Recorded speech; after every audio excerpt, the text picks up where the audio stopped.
वासुदेवाय। श्रीविष्णुसहस्रनामस्तोत्रम्। शुक्लाम्बरधरं विष्णुं शशिवर्णं चतुर्भुजं प्रसन्नवदनं ध्यायेत् सर्वविघ्नोपशान्तये। व्यासं वसिष्ठनप्तारं शक्तेः पौत्रमकल्मषम् पराशरात्मजं वन्दे सुखदातं तपोनिधिम्। यस्य द्विरदवक्त्राद्याः पारिषद्याः परस्म्यतं विघ्नं निघ्नन्ति सततं विश्वक्सेनं तमाश्रये। व्यासाय विष्णुरूपाय व्यासरूपाय विष्णवे नमो वै ब्रह्मनिधये वासिष्ठाय नमो नमः। अविकाराय शुद्धाय नित्याय परमात्मने सदैकरूपरूपाय विष्णवे सर्वजिष्णवे। यस्य स्मरणमात्रेण जन्म संसारबन्धनात् विमुच्यते नमस्तस्मै विष्णवे प्रभविष्णवे। ॐ नमो विष्णवे प्रभविष्णवे सच्चिदानन्दरूपाय कृष्णय क्लिष्टकारिणे नमो वेदान्तवेद्याय गुरवे बुद्धिसाक्षिणे। कृष्णद्वैपायनं व्यासं सर्वलोकहिते रतं वेदाब्जभास्करं वन्दे समाधिनिलयं मुनिः। सहस्रमूर्तेः पुरुषोत्तमस्य सहस्रनेत्राननपादबाहो सहस्रनाम्नां स्तवनं प्रशस्तं निरुच्यते जन्मजरादिशान्त्यैः। श्रीवैशम्पायन उवाच श्रुत्वा धर्मानशेषेण पावनानि च सर्वशः युधिष्ठिरस्यान्तनवं पुनरेवाभ्यभाषत।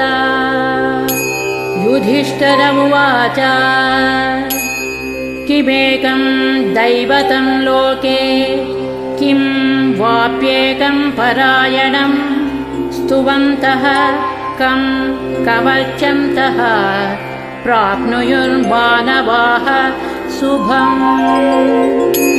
को धर्मः सर्वधर्माणां भवतः परमो मतः किं जपन् मुच्यते जन्तुर्जन्म संसार बन्धनात्।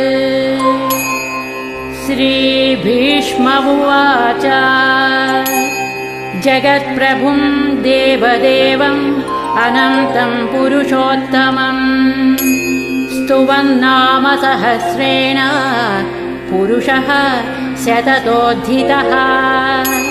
तमेव चार्चयन् नित्यं भक्त्या पुरुषमव्ययम् ध्यायन् स्तुवन् नमस्यंश्च यजमानस्तमेव च।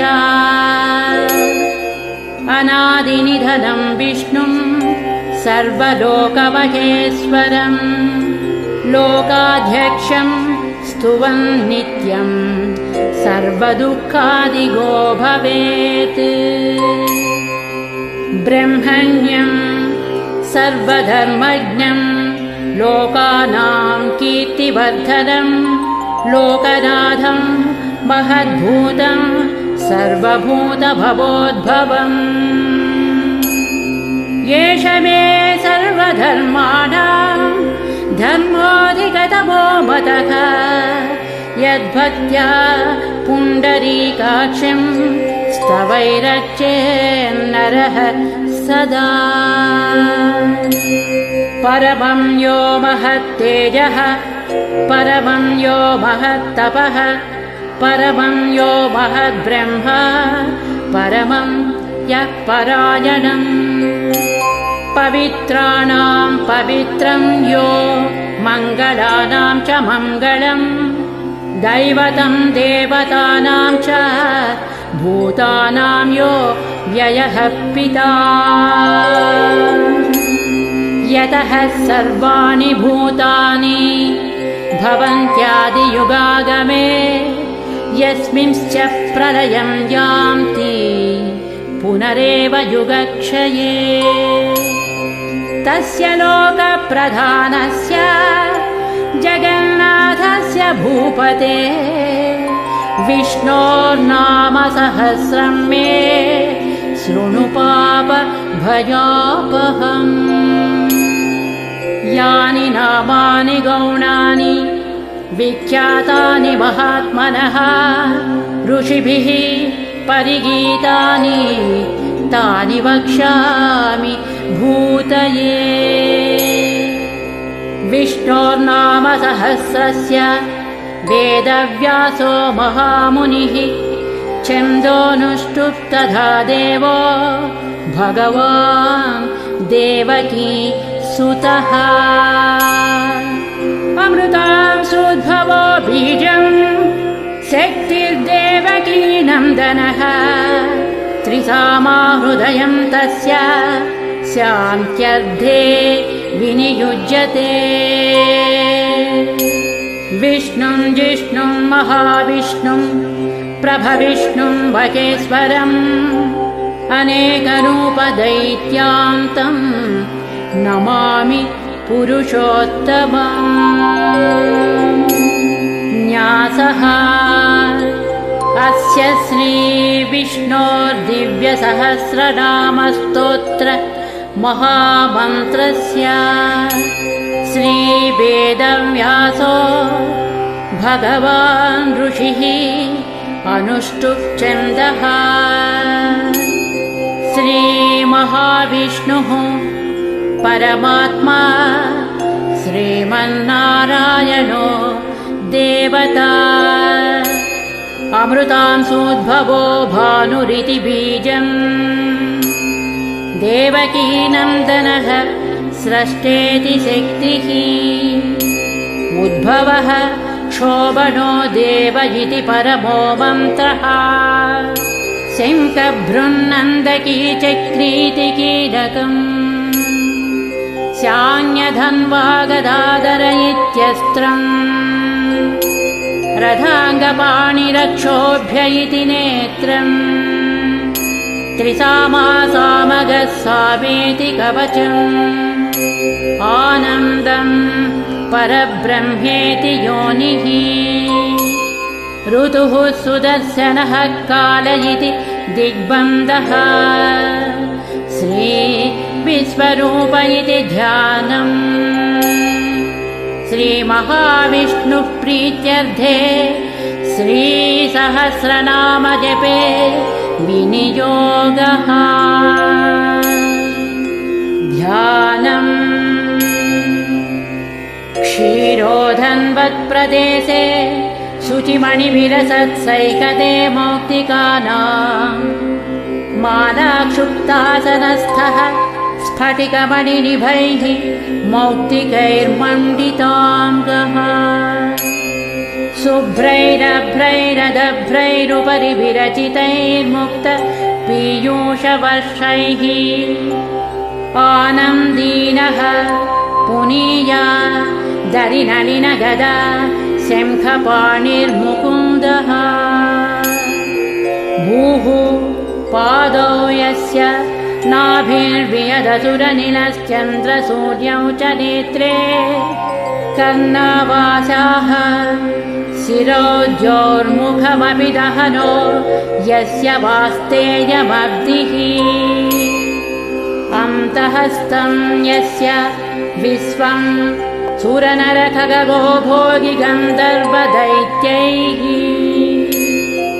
चित्रं रम्यते तं त्रिभुवनवपुषं विष्णुमीशं नमामि। ॐ नमो भगवते वासुदेवाय। शान्ताकारं भुजगशयनं पद्मनाभं सुरेशं विश्वाधारं गगनसदृशं मेघवर्णं शुभाङ्गम् लक्ष्मीकान्तं कमलनयनं योगिहृद्ध्यानगम्यं वन्दे विष्णुं भवभयहरं सर्वलोकैकनाथम्। मेघश्यामं पीतकौसेयवासं श्रीवत्साङ्गं कौस्तुभोद्भासिताङ्गं पुण्योपेतं पुण्डरीकायताक्षं विष्णुं वन्दे सर्वलोकैकनाथम्।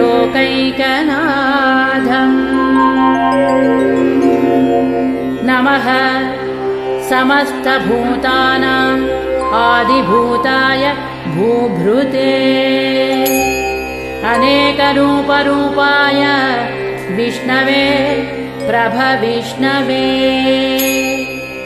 सशङ्खचक्रं सकिरीटकुण्डलं सपीतवस्त्रं सरसीरुहेक्षणं सहारवक्षस्थलशोभिकौस्तुभं नमामि विष्णुं शिरसा चतुर्भुजम्। छायायां पारिजातस्य हेमसिंहासनोपरि आसीनमम्बुधस्यामभायताक्षमलं कृतम् चन्द्राननं चतुर्बाहुं श्रीवत्साङ्कितवक्षसं रुक्मिणी सत्यभामाभ्यां सहितं कृष्णमाश्रये। इति उत्तरपीठिका समाप्तः। स्तोत्रम् हरिः ओम्। विश्वं विष्णुर्वषट्कारो भूतभव्यभवत्प्रभुः भूतकृद्भूतभृद्भावो भूतात्मा भूतभावनः भूतात्मा परमात्मा च मुक्तानां परमागतिः अव्ययः पुरुषः साक्षी क्षेत्रज्ञोऽक्षर एव च योगो योगविदां नेता प्रधानपुरुषेश्वरः नारसिंहवपुः श्रीमान् केशवः पुरुषोत्तमः सर्वः सर्वः शिवः स्थाणुर्भूतादिर्निधिरव्ययः सम्भवो भावनो भर्ता प्रभवः प्रभुरीश्वरः स्वयंभूः शम्भुरादित्यः पुष्कराक्षो महास्वनः अनादिनिधनो धाता विधाता धातुरुत्तमः अप्रमेयो ऋषिकेशः पद्मनाभो अमरप्रभुः विश्वकर्मा मनुः स्वस्था स्थविष्टः स्थविरो ध्रुवः अग्राह्यः शाश्वतः कृष्णो लोहिताक्षः प्रतर्धनः प्रभूतस्त्रिककुर्धाम पवित्रं मङ्गलं परम् ईशानः प्राणदः प्राणो ज्येष्ठः श्रेष्ठः प्रजापतिः हिरण्यगर्भो भूगर्भो माधवो मधुसूदनः ईश्वरो विक्रमी धन्वी मेधावी विक्रमः क्रमः अनुत्तमो दुरादर्शः कृतज्ञः कृतिरात्मवान् सुरेशः शरणं शर्म विश्वरेताः प्रजाभवः अहः संवत्सरो व्याळः प्रत्ययः सर्वदर्शनः अजः सर्वेश्वरः सिद्धः सिद्धिः सर्वादिरच्युतः वृषा कपिरमेयात्मा सर्वयोगविनिस्मृतः वसुर्वसुमनः सत्यः समात्मा संमितः समः अमोघः पुण्डरीकाक्षो वृषकर्मा वृषाकृतिः रुद्रो बहुशिरा बभ्रुर्विश्वयोनिः शुचिस्रवाः अमृतः शाश्वतः स्थाणुः वरारोः महातपाः सर्वगः सर्वविद्वानुर्विश्वक्सेनो जनार्दनः वेदो वेदविदव्यङ्गो वेदाङ्गो वेदवित्कविः लोकाध्यक्षः सुराध्यक्षो धर्माध्यक्षः कृताकृतः चतुरात्मा चतुर्व्यूहः चतुर्दंष्ट्रः चतुर्भुजः भ्राजिष्णुर्भोजनं भोक्ता सहिष्णुः जगदादिजः अनघो विजयो जेता विस्मयोनिः पुनर्वसुः उपेन्द्रो वामरः प्रांशु अमोघः शुचिरोज्जितः अतीन्द्रः संग्रहः सर्गो धृतात्मा नियमो यमः वेद्यो वैद्यः सदा योगी वीरः माधवो मधुः अतीन्द्रियो महामायो महोत्साहो महाबलः महाबुद्धिर्महावीर्यो महाशक्तिर्महाद्युतिः अनिर्देश्य वपुः श्रीमान् अमेयात्मा महादिदृत् महेश्वानो महीभक्त श्रीनिवासः सतां गतिः अनिरुद्धः सुरानन्दो गोविन्दो गोविदाम्पतिः मरीचिर्दमनो हंसः सुपर्णो भुजगोत्तमः हिरण्यनाभः सुतपाः पद्मनाभः प्रजापतिः अमृत्युः सर्वदृक्सिंहः संधाता सन्धिमास्थिरः अजो दुर्मर्शनः शास्ता विश्रुतात्मा सुरारिः गुरुर्गुरुतमो धामः सत्यः सत्यपराक्रमः निमिषो निमिषः स्रग्वी वाचस्पति रुदारधी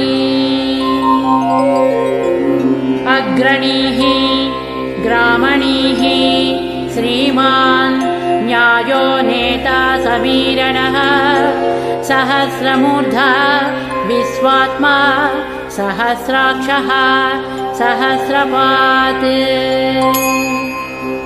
आवर्तनो निवृत्तात्मा संवृतः संप्रमर्दनः अहः संवर्तको बन्धिः अनिलो धरणीधरः सुप्रसादः प्रसन्नात्मा विश्वदृग् विश्वभुग्विभुः सत्कर्ता सत्कृतः साधुः जह्नुं नारायणो नरः असंख्येयो प्रमेयात्मा विशिष्टः शिष्टकृच्छुचिः सिद्धार्थः सिद्धसङ्कल्पः सिद्धिदः सिद्धिसाधनः वृषाही वृषभो विष्णुर्वृषपर्वा वृषोधरः वर्धनो वर्धमानश्च विविक्तः श्रुतिसागरः सुभुजो दुर्धरो वाङ्मी महेन्द्रो वसुधो वसुः नैकरूपो बृहद्रूपः शिपिविष्टः प्रकाशनः ओजस्तेजो द्युतिधरः प्रकाशात्मा प्रतापनः बुद्धः स्पष्टाक्षरो मन्त्रः चन्द्रांशुर्भास्करद्युतिः अमृतांशुद्भवो भानुः शशिबिन्दुः सुरेश्वरः औषधं जगतः सेतुः सत्यधर्म पराक्रमः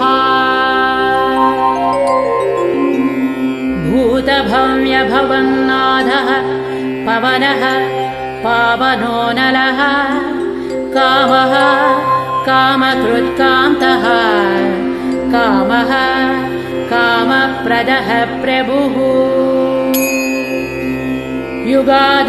युगाधिकृद्युगावर्तो नैकमायो महासनः अदृश्यो व्यक्तरूपश्च सहस्रजित् अनन्तजित् शिष्टो विशिष्टः शिष्ठेष्टः शिखण्डी नहुषो वृषः क्रोधः क्रोधकृत्कर्ता विश्वबाहुः महीधरः अच्युतः प्रथितः प्राणः प्राणदो वासवानुजः अपां निधिरधिष्ठानम् अप्रमत्तः प्रतिष्ठितः स्कन्दः स्कन्दधरो दुर्यो वरदो वायुवाहनः वासुदेवो बृहद्भानुः आदिदेवः पुरन्दरः अशोकस्तारणस्तारः शूरः सौरिजनेश्वरः अनुकूलः शतावर्तः पद्मी पद्मनिवेक्षणः पद्मनाभो अरविन्दाक्षः पद्मगर्भः शरीरभृत् महद्भिः रुद्धो वृद्धात्मा महाक्षो गरुडध्वजः अतुलः शरभो भीमः समयज्ञो हविर्हरिः सर्वलक्षणलक्षण्यो लक्ष्मीवान् समतिञ्जियः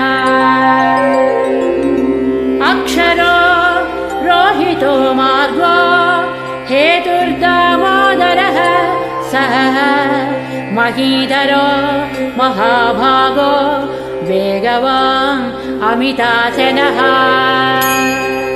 उद्भवः क्षोभनो देवः श्रीगर्भः परमेश्वरः करणं कारणं कर्ता विकर्ता गहनो गुहः व्यवसायो व्यवस्थानः संस्थानः स्थानदो ध्रुवः परधिः परमस्पष्टः तुष्टः पुष्टः शुभेक्षणः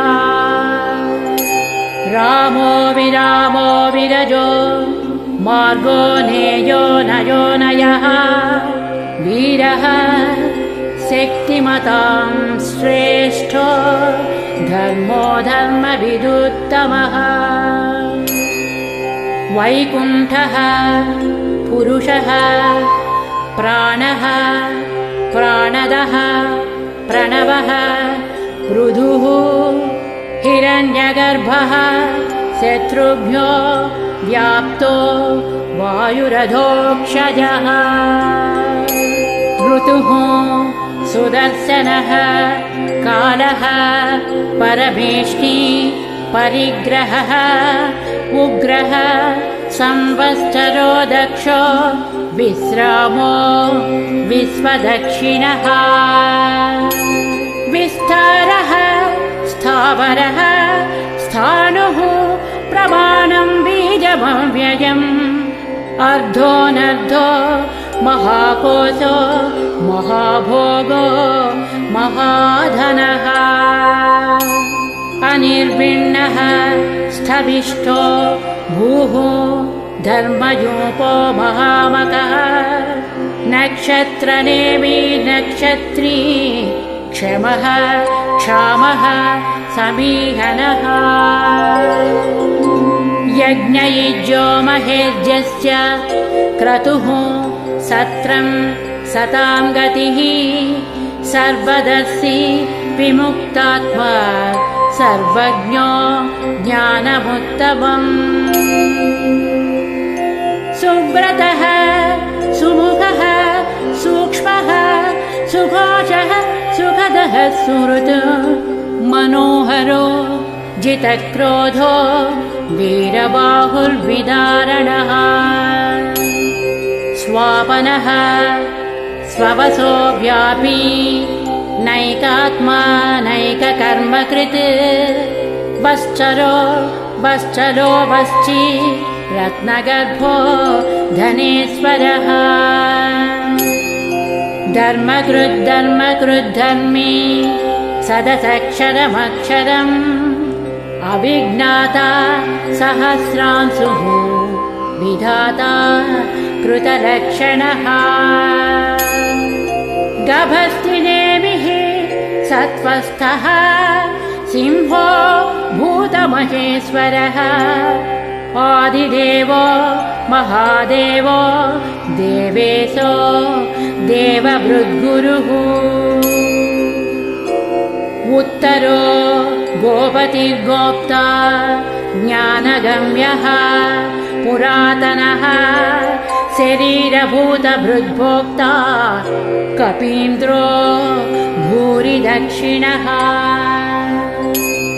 सोमपोऽमृतपः सोमः पुरुषोत्तमः विनयो जयः सत्यसन्धो दास्यार्हः सात्वतां पतिः जीवो विनयिता साक्षी मुकुन्दोमितविक्रमः अम्बोनिधिः अनन्तात्मा महोदधिशयोऽन्तकः अजो महार्हः स्वाभाव्यो जितामित्रः प्रमोदनः आनन्दो नन्दनो नन्दः सत्यधर्म त्रिविक्रमः महर्षिः कपिलाचार्यः कृतज्ञो मेदिनीपतिः त्रिपदस्त्रिदशाध्यक्षो महाशृङ्गः कृतान्तकृत् महावराहो गोविन्दः सुषेणः कनकाङ्गदी गुह्यो गभीरो गहनो गुप्तश्चक्रगदाधरः वेदाः स्वाङ्गोदितः कृष्णो दृढः संकर्षणोच्युतः वरुणो वारुणो वृक्षः पुष्कराक्षो महामनाः भगवान् भगहानन्दी वनमाली नघः आदित्यो ज्योतिरादित्यः सहिष्णुः गतिसत्तमः सुधन्वा खण्डपरशुः दारुणो द्रविणप्रदः दिवक्स्पृक्सर्वदृग्व्यासो वाचस्पतिरयो निजः त्रिसामा सामगः साम निर्वाणं भेषजं विशक् संज्ञातकृच्छमः शान्तो निष्ठा शान्तिः परायणम् शुभाङ्गः शान्तिदः स्रष्टा कुमुदः कुवलेशयः गोहितो गोपतिर्गोप्ता वृषभाक्षो वृषप्रियः अनिवर्ती निवृत्तात्मा संक्षेप्ता क्षेमकृच्छिवः श्रीवत्सवक्षाः श्रीवासः श्रीपतिः श्रीमताम्बरः श्रीदः श्रीसः श्रीनिवासः श्रीनिधिः श्रीविभावनः श्रीधरः श्रीकरः श्रेयः श्रीमान् लोकत्रयाश्रयः स्वक्षः स्वङ्गः शतानन्दो नन्दिर्ज्योतिर्गणेश्वरः विजितात्मा विधेयात्मा सत्कीर्तिर्छिन्न संशयः उदीर्णः सर्वतच्चक्षुः अनीशः शाश्वतस्थिरः भूषयो भूषणो भूति विशोकः शोकनाशनः अर्चिष्मानर्चितः कुम्भो विशुद्धात्मा विशोधनः अनिरुद्धो प्रतिरथः प्रद्युम्नोमित विक्रमः कालनेमिनिः वीरः शौरिः शूरजनेश्वरः त्रिलोकात्मा त्रिलोकेशः केशवः केशिः हरिः कामदेवः कामपालः कामी कान्तः कृतागमः अनिर्देश्य वपुः विष्णुः वीरोऽनन्तो धनञ्जयः ब्रह्मण्यो ब्रह्मकृद्ब्रह्मा ब्रह्म विवर्धनः ब्रह्मवित् ब्राह्मणो ब्रह्मी ब्रह्मज्ञो ब्राह्मणप्रियः महाक्रमो महाकर्मा महातेजा महोरगः महाक्रतुः महायज्वा महायज्ञो महाहविः स्तव्यः स्तवप्रियः स्तोत्रं स्तुतिः स्तोतारणप्रियः पूर्णः पूरयिता पुण्यः पुण्यकीर्तिरनामयः मनोजवस्थितकरो वसुरेता वसुप्रदः वसुप्रदो वासुदेवो वसुर्वसुमना हविः सद्गतिः सत्कृतिः सत्ता सद्भूतिः सत्परायणः शूरसेनो यदुश्रेष्ठः सन्निवासः सुयामुनः भूतावासो वासुदेवः सर्वासु निरयो नरः दर्पः दर्पदो दृप्तो दुर्धरोधा पराजितः विश्वमूर्तिः महामूर्तिः दीप्तमूर्तिरमूर्तिमान् अनेकमूर्तिरव्यक्तः शतमूर्तिः शताननः एकोनैकः स्तवः कः किं यत्तत्पदमनुत्तमम् लोकबन्धुर्लोकनाथो माधवो भक्तवत्सलः सुवर्णवर्णो हेमाम्बो वराङ्गश्चन्दनाङ्गदी वीरः विषयः शून्यो घृतासीरचलश्चलः अमानीमानदो मान्यो लोकस्वामी त्रिलोकधृक् सुमेधा मेधजो धन्यः सत्यमेधा धराधरः तेजो वृषो द्युतिधरः सर्वशस्त्रभृताम्बरः प्रग्रहो निग्रहो व्यग्रो नैकशृङ्गो गदाग्रजः चतुर्मूर्तिः चतुर्बाहुः चतुर्व्यूहश्चतुर्गतिः चतुरात्मा चतुर्भावः चतुर्वेदविदेकपात् समावर्तो निवृत्तात्मा दुर्जयो दुरतिक्रमः दुर्लभो दुर्गमो दुर्गो दुरावासो दुरारिः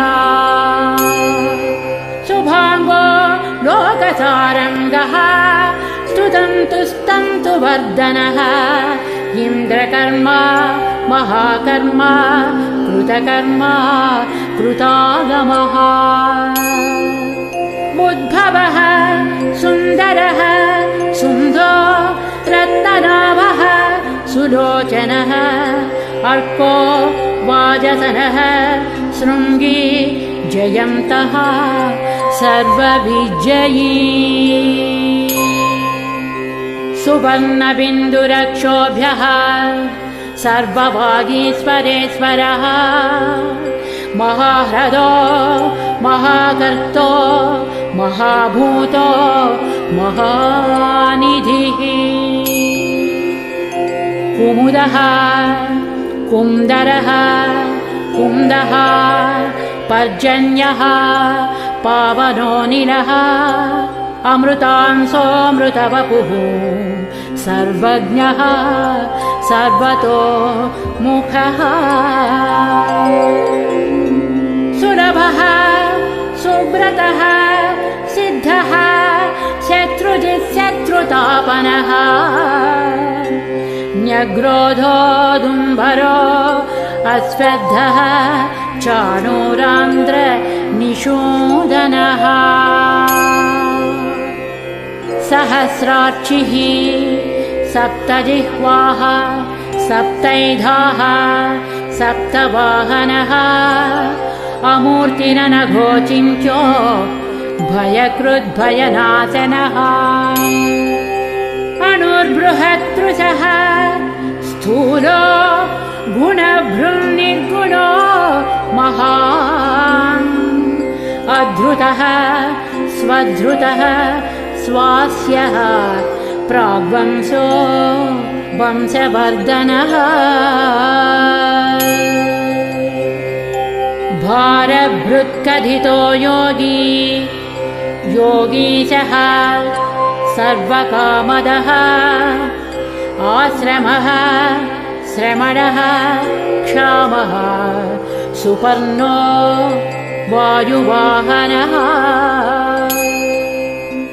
धनुर्धरो धनुर्वेदो दण्डो दमयिता दमः अपराजितः सर्वसहो नियन्ता नियमो यमः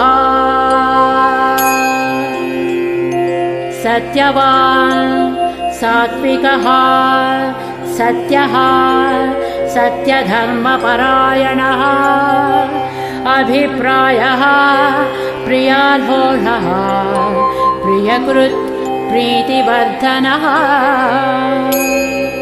विहाय च गतिर्ज्योतिः सुरुचिर्हुतभुग्विभुः रविर्विलोचनः सूर्यः सविता रविलोचनः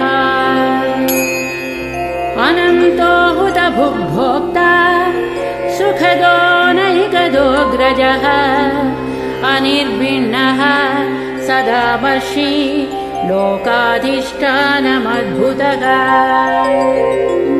सनः सनातनतमः कपिलः कपिलव्ययः स्वस्तिदः स्वस्तिकृत् स्वस्ति स्वस्तिभुक् स्वस्ति दक्षिणः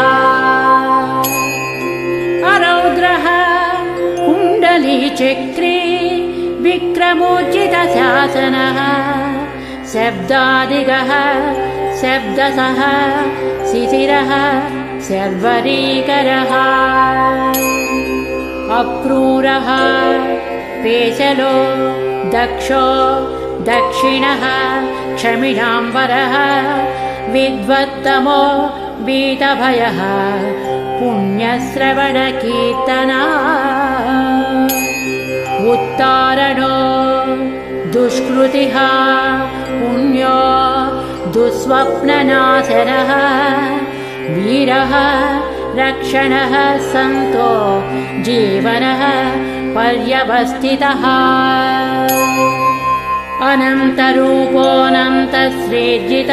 अनन्तरूपोऽनन्तश्रीर्जितमन्योर्भयापहः चतुरस्रो गभीरात्मा विदिशो व्याधिसो दिशः अनादिर्भूर्भुवो लक्ष्मीः सुवीरो रुचिराङ्गदः जननो जनजन्मादिर् भीमो भीमपराक्रमः आधारनिलयो धाता पुष्पहासः प्रजागरः ऊर्ध्वगः सत्पथाचारः प्राणदः प्रणवः फणः प्रमाणं प्राणनिलयः प्राणभृत् प्राणजीवनः तत्त्वं तत्त्वविदेकात्मा जन्म मृत्युजरातिगः भूर्भुवः स्वस्तरुस्तारः सविता प्रपितामहः यज्ञो यज्ञपतिर्यज्वा यज्ञाङ्गो यज्ञवाहनः यज्ञभृत् यज्ञकृत् यज्ञी यज्ञभुक् यज्ञसाधनः यज्ञान्तकृत् यज्ञगुह्य मन्नमन्नाद एव च आत्मयोनिः स्वयं जातो वैखानः सामगायनः देवकीनन्दनः स्रष्टा क्षितीशः पापनाशनः शङ्खभृङ्नन्दकी चक्री शाङ्गधन्वा गदाधरः रथाङ्गपाणिरक्ष्योभ्यः सर्वप्रहरणायुधः श्रीसर्वप्रहरणायुध ॐ नमः इति वनमाली गदी सारङ्गी शङ्खी चक्री च नन्दकी श्रीमान् नारायणो विष्णुः वासुदेवोऽभिरक्षतु श्रीवासुदेवोऽभिरक्षतो नमः इति फलश्रुतिः इतीदं कीर्तनीयस्य केशवस्य महात्मनः नाम्नां सहस्रं दिव्यानाम् अशेषेण प्रकीर्तितम् य इदं शृणुयान् नित्यं यच्चापि परिकीर्तयेत् नाशुभं प्राप्नुयात् किञ्चित् सोमुद्रेक च मानवः। वेदान्तगो ब्राह्मणः स्यात् क्षत्रियो विजयी भवेत् वैश्यो धनसमृद्धः स्यात् शूद्रः सुखमवाप्नुयात् धर्मार्थी प्राप्नुयात् धर्मः अर्थार्थी च अर्थमाप्नुयात् कामानवाप्नुयात् कामी प्रजार्थी चाप्नुयात् प्रजाम्। भक्तिमान् यः शतोत्थाय शुचिसद्गतमानसः सहस्रं वासुदेवस्य नाम्नामेतत् प्रकीर्तयेत्। यशः प्राप्नोति विपुलं याति प्राधान्यमेव च अचलां श्रियमाप्नोति श्रेयः प्राप्नोत्यनुत्तमम्। न भयं क्वचिदाप्नोति वीर्यं तेजश्च विन्दति भवत्यरोगो द्युतिमान् बलरूपगुणान्वितः। रोगात्तो मुच्यते रोगात् बद्धो मुच्येत बन्धनात् भयान्मुच्येत भीतस्तु मुच्येतापन्नमापदः। दुर्गान्यतितरत्यासु पुरुषः पुरुषोत्तमः स्तुवन्नाम सहस्रेण नित्यं भक्तिसमन्वितः। वासुदेवाश्रयो मर्त्यो वासुदेवपरायणः सर्वपापविशुद्धात्मा याति ब्रह्म सनातनम्।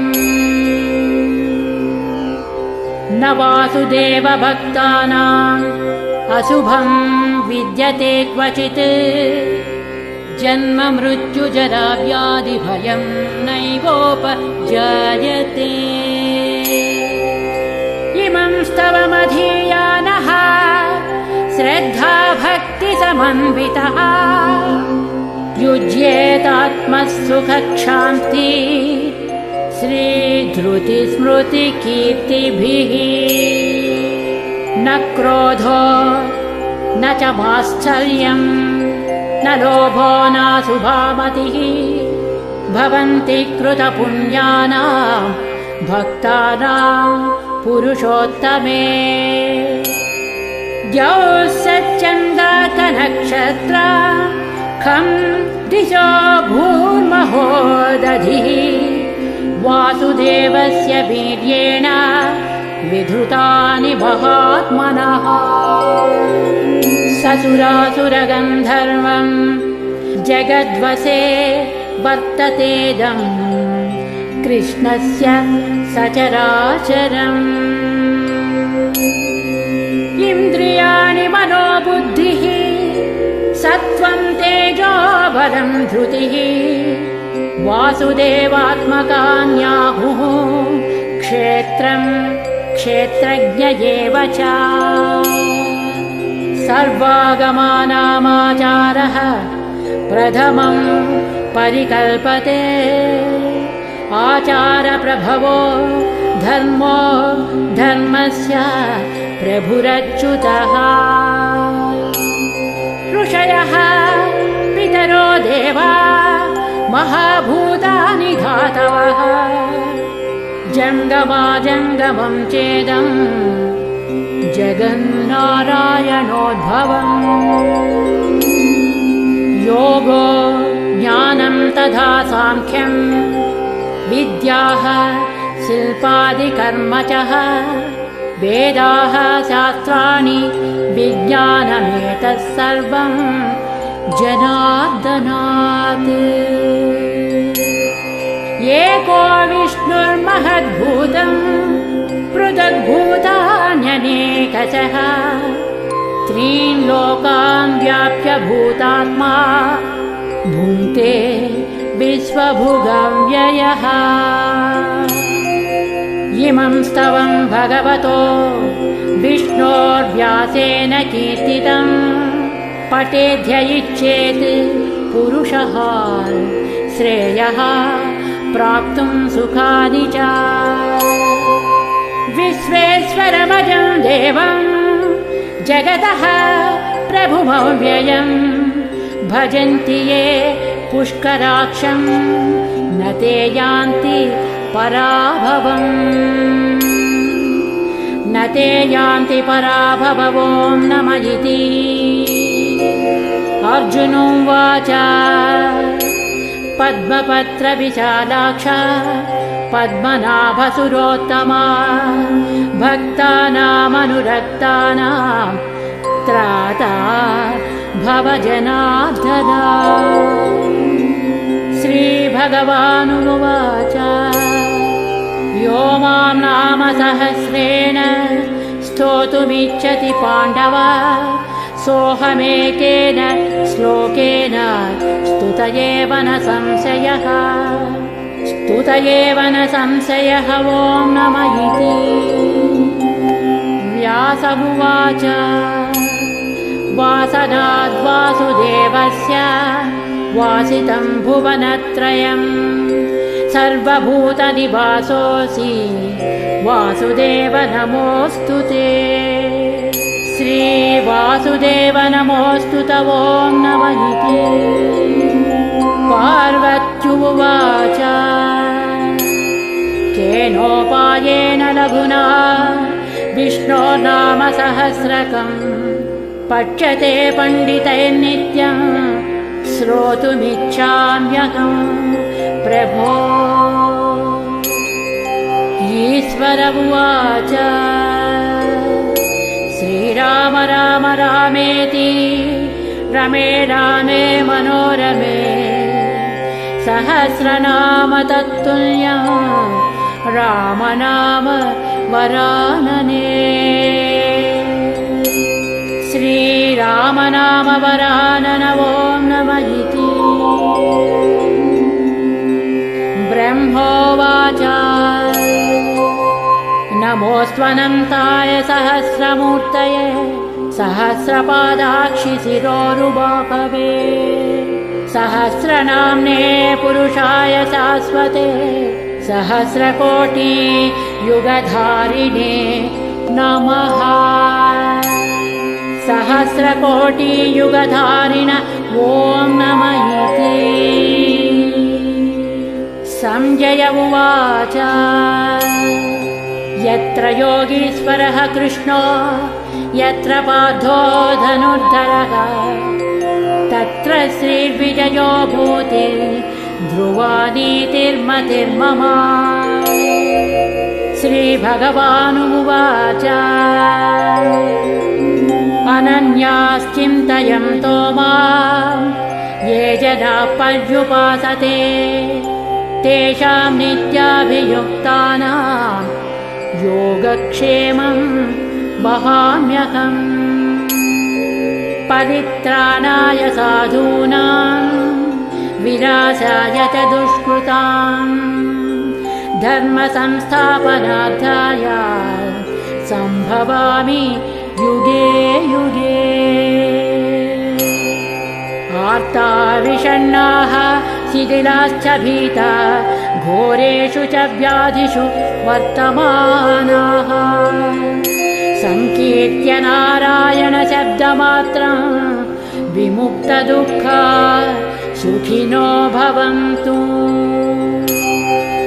कायेन वाचा मनसेन्द्रियर्वा बुद्ध्यात्मना वा प्रकृते स्वभावात् करोमि यद्यत् सकलं परस्मै नारायणायेति समर्पयामि। ॐ